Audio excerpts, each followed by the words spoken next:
May 8th, 1945. Berlin lies in ruins. The Reich has fallen. Across Europe, church bells ring and soldiers weep with relief. Victory in Europe Day. The war is over, except it isn't. 600 miles to the northeast on a thin strip of Baltic coastline, 300,000 German soldiers wake to another morning of combat. They've been cut off for 8 months, surrounded by the Red Army, fighting a war that officially no longer exists. The Courland pocket, a sliver of Latvia barely 60 miles wide, has become history's strangest battlefield. Men fighting for a regime that's collapsed, holding territory that serves no purpose, waiting for rescue that will never come. The Soviets attack at dawn. Artillery tears through pine forests. Tanks roll across frozen marshland, and in their trenches, German soldiers load rifles, fix bayonets, and prepare to defend a pocket that defense can no longer save. They don't know it yet, but they'll keep fighting for another 2 days, not because they believe in victory, not because they're fanatics, but because orders keep coming from commanders who can't admit the war is already lost. The Courland pocket was where the Second World War forgot to end. Before we continue, if you enjoy cinematic deep dives into history like this, please consider subscribing. It really helps us bring forgotten stories to life. To understand how 300,000 men became trapped in Courland, you have to rewind 18 months to the summer of 1944, when Army Group North was still an army, not a grave. June 1944, Operation Bagration, the Soviet summer offensive, tears through Belarus like a tidal wave. 3 million Red Army soldiers crash into German defensive lines. Within 6 weeks, 28 German divisions cease to exist. 500,000 men killed, captured, or missing. It's the single greatest military disaster in German history, dwarfing even Stalingrad. Army Group Center collapses, and as it does, it exposes the northern flank. Army Group North, holding the Baltic states. Nearly 1 million German soldiers stretched across Latvia, Lithuania, and Estonia, suddenly vulnerable. Hitler issues an order: hold the Baltic at all costs. The reasoning is partly strategic. Courland's ports could theoretically support submarine operations, deny the Soviets naval access, but mostly it's delusional. Hitler believes that holding distant territory proves the Reich still controls something, still matters. Maps on his Berlin bunker walls still show these armies as functional, powerful. The illusion of strength matters more than the reality of encirclement. By October 1944, the Red Army has driven deep into the Baltic states. The First Baltic Front punches through to the coast near Memel, severing the land corridor that connects Army Group North to the rest of Germany. Overnight, 300,000 soldiers are cut off. They call it the Courland pocket, a salient of German-held territory, roughly 60 miles wide, stretching along Latvia's western coast. It's not a fortress. It's not a strategic position. It's an accident of geography and stubbornness, an army trapped because retreat would mean admitting defeat. Field Marshal Ferdinand Schörner takes command. He's a true believer, a Nazi loyalist who sees withdrawal as treason. Under his orders, Army Group North digs in. They fortify coastal positions, establish defensive lines through forests and marshland, and wait for the Soviets to attack. They don't wait long. October 15th, 1944, the First Battle of Courland begins. The Red Army throws 5 armies at the pocket, over 900,000 men backed by tanks, artillery, and air support. Their objective is simple: crush the pocket in one massive offensive, eliminate Army Group North, and free up forces for the push into Germany.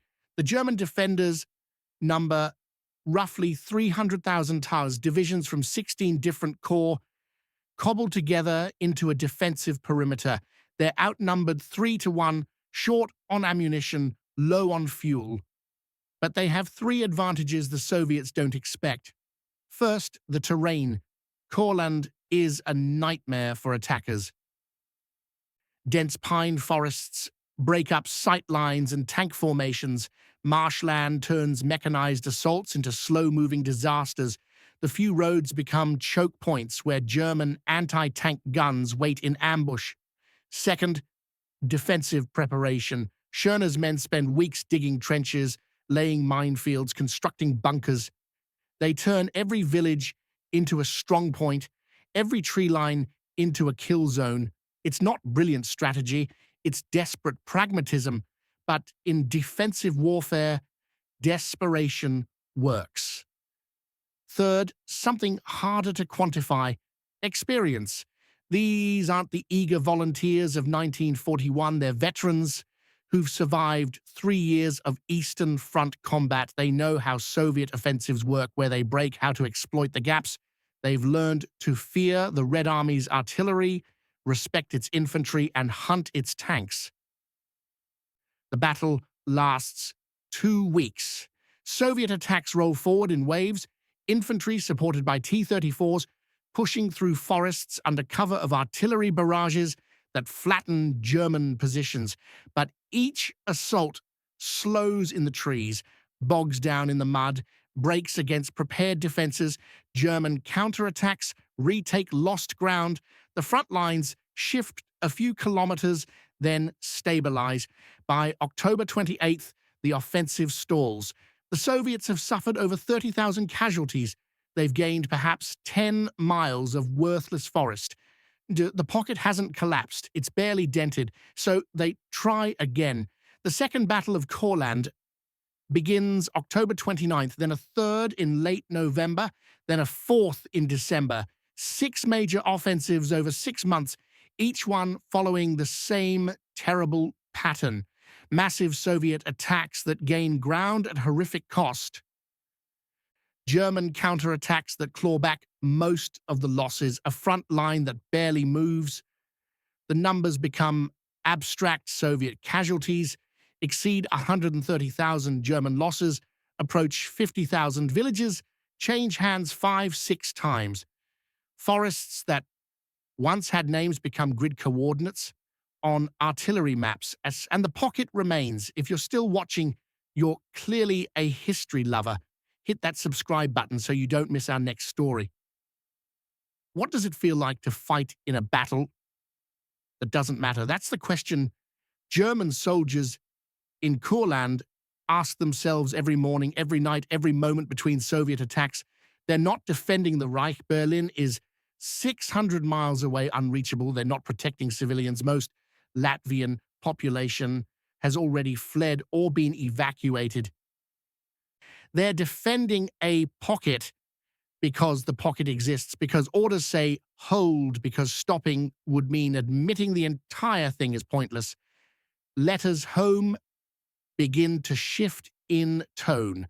Early on, soldiers write about duty, about holding the line, about eventual relief. By December 1944, the letters grow darker. They write about cold. The Baltic winter settles in, temperatures plunging below zero, and fuel for heating is rationed to almost nothing. They write about hunger.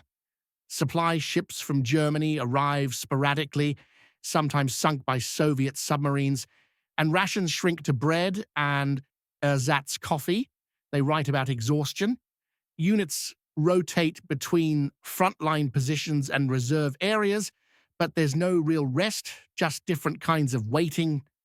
One Gefreiter, a rifleman in the 21st Infantry Division, writes to his wife in Hamburg, "We've been told to hold until spring. What happens in spring, nobody says. I think we all know.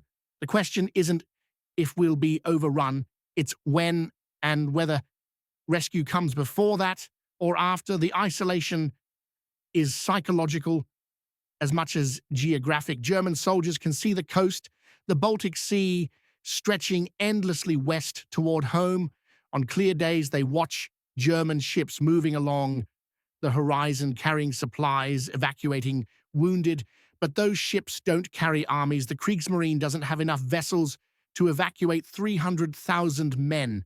And even if it did, Hitler has forbidden withdrawal, so they stay, and the Soviets keep attacking. January 1945 brings the Fifth Battle of Courland. By now, patterns have emerged. The Red Army concentrates forces at weak points, usually where German divisions are stretched thin. They launch night attacks to maximize confusion. They use artillery to obliterate forward positions, then push infantry and tanks through the breach. German defense follows its own rhythm. Artillery observers call down fire on Soviet assembly areas, machine gun nests, channel attacks into kill zones. Panzerjäger teams hunt T-34s with Panzerfausts and towed anti-tank guns. When Soviet breakthroughs occur, and they do, German reserves counterattack, often at night, infiltrating Soviet positions and causing chaos behind the lines. It's brutal, close-quarters warfare. Forests become labyrinths where German and Soviet patrols stumble into each other at 10 meters. Villages turn into house-to-house killing grounds.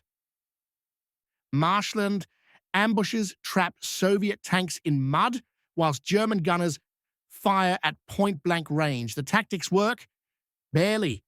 The pocket holds, but the cost accumulates. German divisions that started at 10,000 men are down to 6,000. Artillery batteries fire fewer shells because ammunition is running low, medical supplies dwindle, morphine becomes so scarce that doctors ration it only for amputations, and the wounded pile up. Courland has no hospitals, just field dressing stations where doctors work by lantern light performing surgeries in commandeered barns. The lucky ones get evacuated by ship to Germany. The unlucky ones stay, recovering in overcrowded aid stations where frostbite and infection kill as surely as Soviet bullets. March 1945. Spring arrives, but nothing thaws. By now, everyone knows the Reich is collapsing. The Soviets have crossed the Oder River, approaching Berlin itself. American and British forces are pushing deep into Western Germany. The Courland pocket isn't just isolated, it's irrelevant. Yet the orders remain. Hold.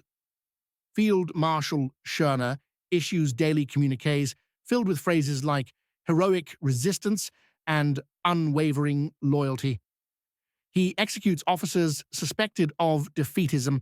Desertion carries immediate death sentences carried out by military police who patrol rear areas looking for stragglers. It's terror disguised as discipline. But terror only works when men still believe consequences matter. By April, some soldiers are beginning to wonder what consequences could possibly be worse than staying. Small groups start surrendering, not mass defections, just handfuls of men who walk toward Soviet lines with hands raised, hoping for POW camps instead of endless combat. The Red Army treats them brutally, but no worse than staying in the pocket. Stories filter back through the lines, whispered in bunkers during quiet hours. Some men are shot on sight, others are marched east toward labor camps in Siberia. A few, the lucky ones, end up in camps near Moscow where rations are meager, but the war is definitely over. The Sixth Battle of Courland begins April 6th, 1945. The Red Army attacks again, this time with fresh divisions rotated from the Poland front. They've learned from previous failures. Instead of broad front offensives, they concentrate on narrow breakthroughs, punching holes in German lines and exploiting the gaps. German defenses crack, not everywhere but in critical places. The 121st Infantry Division, holding a 12-kilometer front near Frauenburg, loses 3 battalions in 48 hours. Soviet tanks break through, rolling into rear areas where supply units and headquarters staff scramble to form improvised defensive lines. Schörner orders counterattacks. German reserves, divisions already exhausted from previous battles, march toward the breakthroughs. They attack with the mechanical precision of men who've done this dozens of times. retaking ground meter by meter. But they're slower now. The counterattacks don't push as far, don't hold as long. By April 15th, the offensive stalls again, but this time the pocket has visibly shrunk. The perimeter is tighter. German divisions are crowded into a smaller space, making them easier targets for Soviet artillery. And if you're enjoying this deep dive, a quick reminder, subscribing helps us keep making stories like this every week. April the 30th, 1945. Adolf Hitler dies in his Berlin bunker. News reaches Courland through radio broadcasts.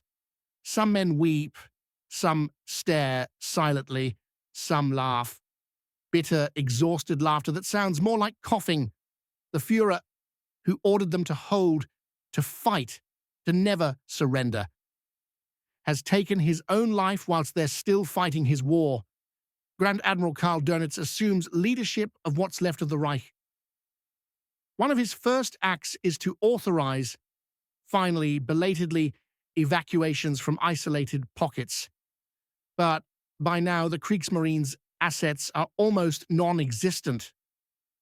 There aren't enough ships, there isn't enough fuel, and Soviet submarines prowl the Baltic, hunting anything that moves.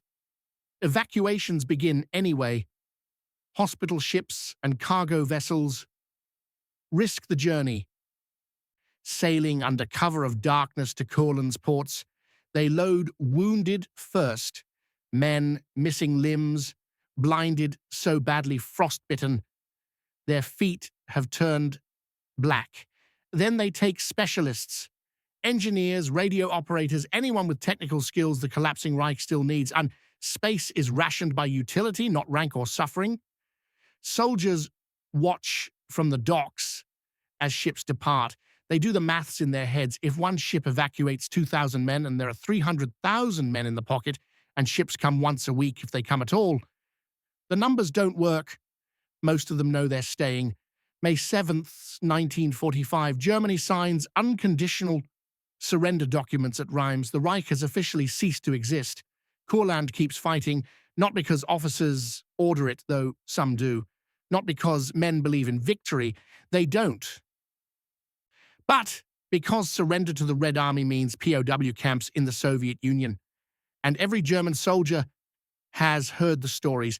Camps where prisoners starve, freeze, work until they collapse. Survival rates measured in percentages rather than certainties.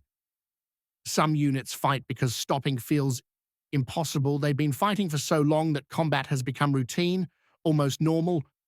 The idea of laying down weapons, walking towards Soviet lines, trusting enemies who've been trying to kill you for months, it's too alien, too terrifying. Others fight because they're still hoping for evacuation. Ships are still arriving, still taking men west. As long as the pocket holds, there's a chance. Slim, irrational, but real enough to matter. And some fight simply because they don't know what else to do.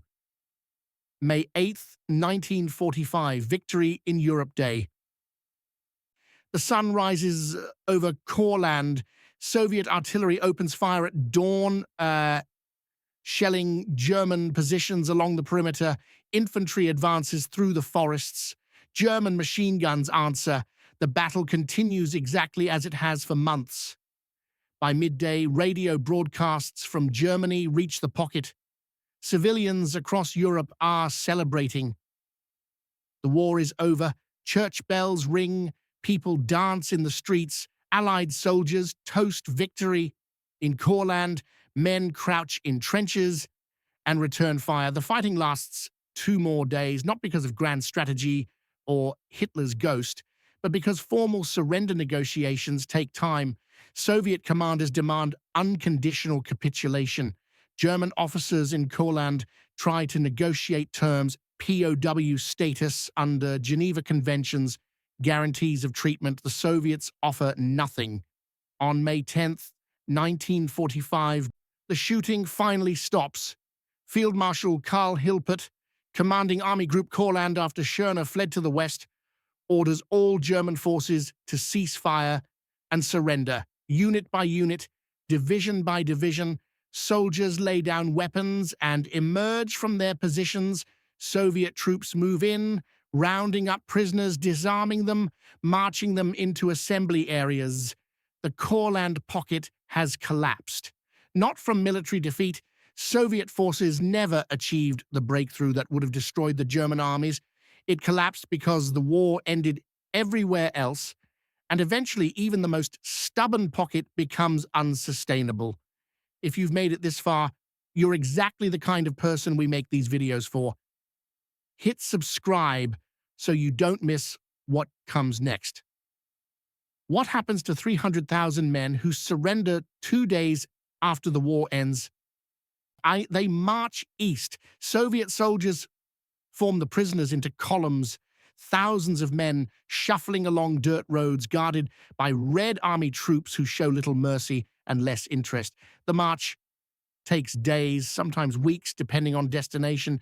Men collapse from exhaustion, hunger, untreated wounds. Those who can't keep pace are left behind. Some are shot. Most are simply abandoned, dying in roadside ditches, whilst the columns move on. The lucky ones, if that word applies, end up in transit camps near Riga or Königsberg. These aren't proper POW facilities. They're open-air stockades surrounded by barbed wire where men sleep on bare ground and receive rations measured in grams, bread, thin soup, occasionally rotten potatoes. Disease spreads immediately: dysentery, typhus, pneumonia.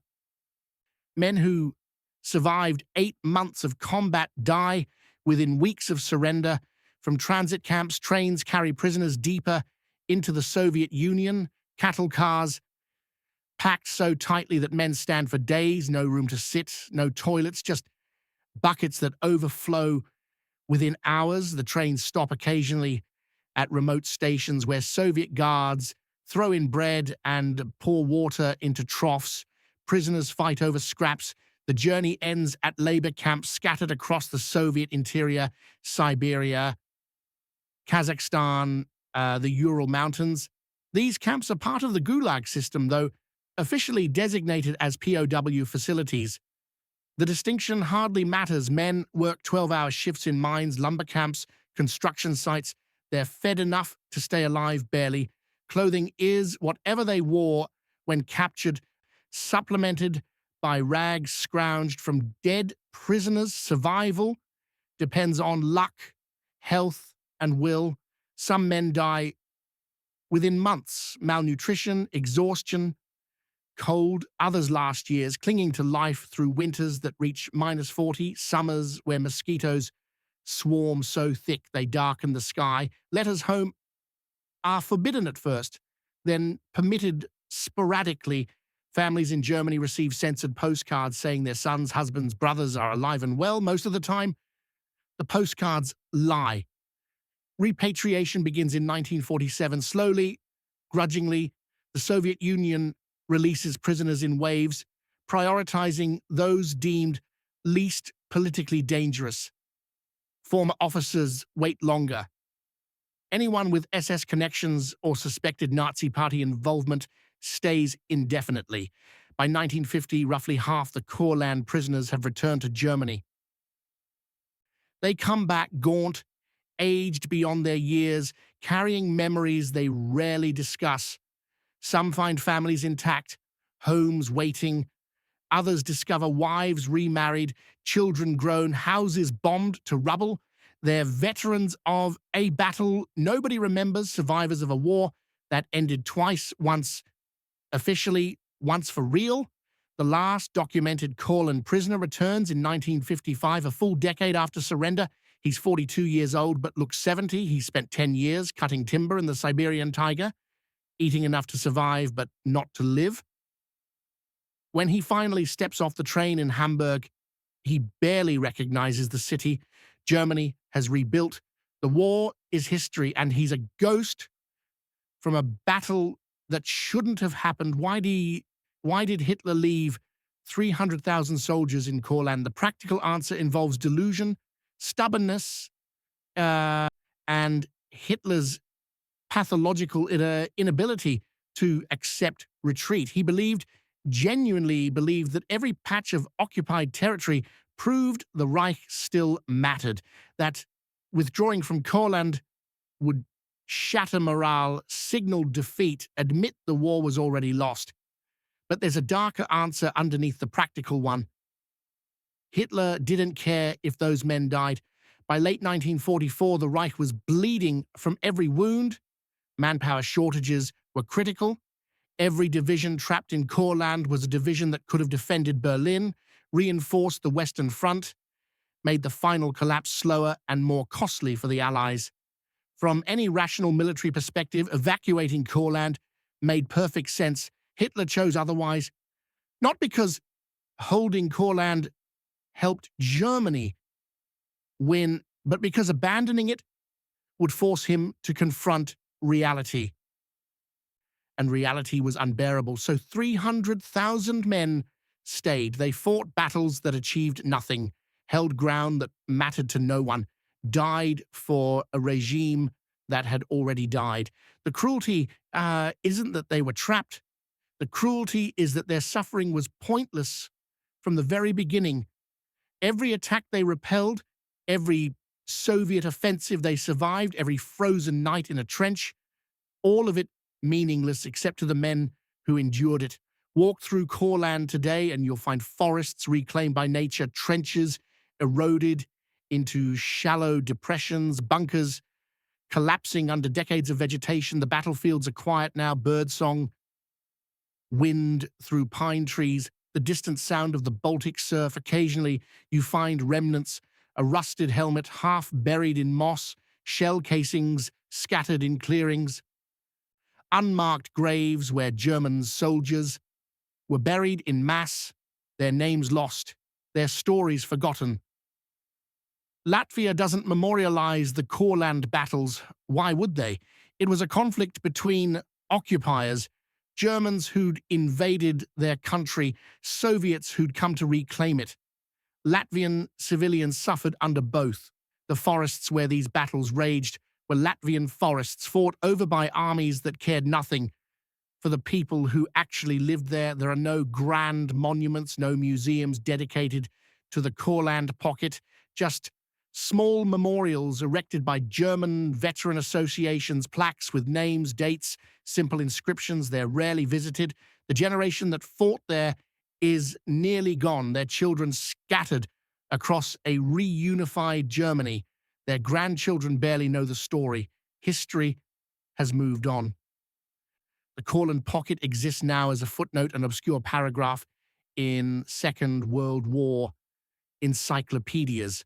Historians mention it when discussing the war's final months, then move on to Berlin, to the surrender, to more significant events. But obscurity doesn't erase reality. 300,000 men were trapped. 50,000 died in combat. Thousands more perished in Soviet captivity, and the ones who survived carried Courland with them for the rest of their lives, in nightmares, in silences, in the way they flinched at sudden sounds. The Courland pocket asks a question that has no comfortable answer. What do you do when the war ends but you're still fighting it? The official answer is you surrender, you recognize reality, lay down arms, accept defeat. That's what rational men do when the outcome is inevitable. But rationality fractures under extreme conditions. When you fought for months, watched friends die beside you, endured cold and hunger and terror, the idea of surrendering feels like betrayal, not betrayal of Hitler or the Reich. Most soldiers had stopped believing in those long before May 1945, betrayal of the men who didn't make it. If you surrender, their deaths meant nothing. If you keep fighting, at least the fight meant something, even if that something is just survival until tomorrow. This is the trap isolation creates. Cut off from the wider world, soldiers in Courland couldn't see the bigger picture. They knew the Reich was collapsing. Radio broadcasts made that clear. But they couldn't internalize it. The immediate reality, Soviet attacks, defensive lines, orders to hold, drowned out distant abstractions like the war is over. So they kept fighting, not because they were fanatics, not because they believed in victory, but because stopping required a psychological shift they couldn't make. Accepting that the past 8 months had been pointless was more unbearable than enduring one more day. And when surrender finally came, it didn't bring relief.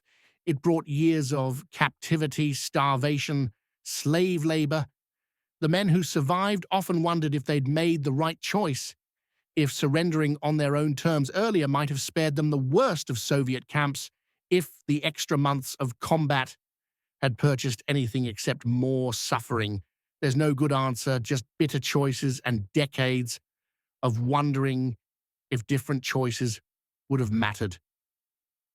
The Courland pocket endures as a monument to futility, not strategic futility, though it was certainly that, but the deeper futility of fighting for causes already lost, orders already obsolete, regimes already dead.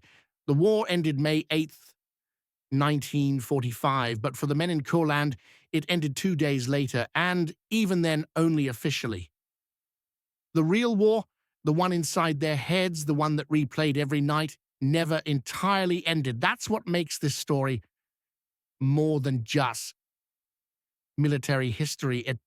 It's about what happens when the machinery of war keeps running after the war itself has stopped, when soldiers become trapped not by enemy armies but by the momentum of violence itself, when orders keep coming from commanders who can't admit the fight is over, and men keep obeying because disobedience feels more dangerous than death.